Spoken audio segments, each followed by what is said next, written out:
Kevin, तुम भी साम्राज्य का हिस्सा हो तो साम्राज्य के बारे में सोचो। सत्यवचन केविन, तुमने किसी को क्रोधित किया होगा, ये तुम्हारा दोष है और इसका परिणाम साम्राज्य क्यों भोगे? असुर समुदाय के लोग क्या मेरे लिए आए हैं? मैं आचार्य जी को संकट में नहीं डाल सकती। यदि उन्हें युद्ध ही करना है तो हम तैयार हैं। नहीं टेसा, ये सब तुम्हारे आचार्य का किया धरा है, तुम क्यों शामिल हो रही हो? अपनी माँ का कहा मानो और चिंता मुक्त को छोड़ दो।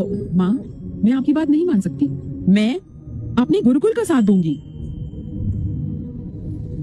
फिर से सोच लो। जी, मैंने सोच लिया है।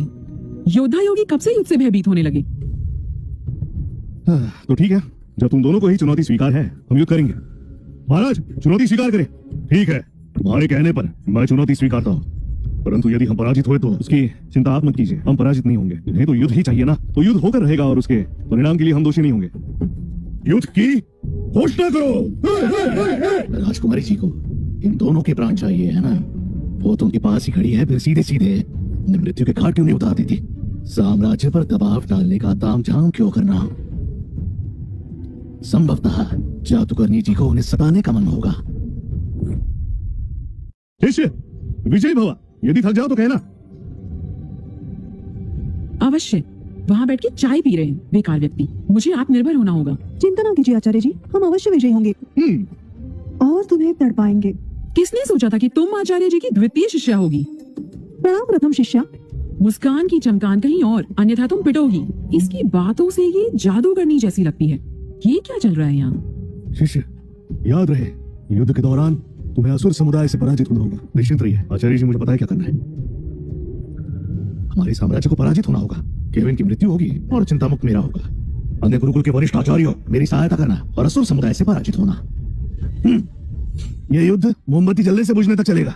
यदि तब तक कोई विजयी नहीं हुआ तो युद्ध समाप्त हो जाएगा। और हाँ, यदि चिंता मुक्त विजयी हुई तो साम्राज्य विजेता होगा। कोई आपत्ति नहीं। मार्ग, चलो जाओ। क्यों? तुम्हारे साम्राज्य में कोई और बचा है? मैं? तुम? दादाश्री, आप देखिए, साम्राज्य के लिए युद्ध करना हमारा कर्तव्य है। अरे नहीं,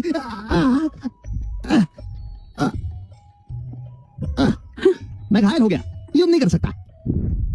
सच्चा युद्ध है, मेरा हाथ कट गया, पराजय स्वीकार है। वैसे ही पराजय स्वीकार कर रहा है। तुम्हारा साम्राज्य इतना दुर्बल है, मैं कहता हूँ तू नाटक कर रहा है और अच्छा कर सकता है क्या? मुझे लगता है तुम जानबूझकर हारे। बकवास बात, मैं इतना नाजुक हूँ, मुझसे और छोटे नहीं सही जाती।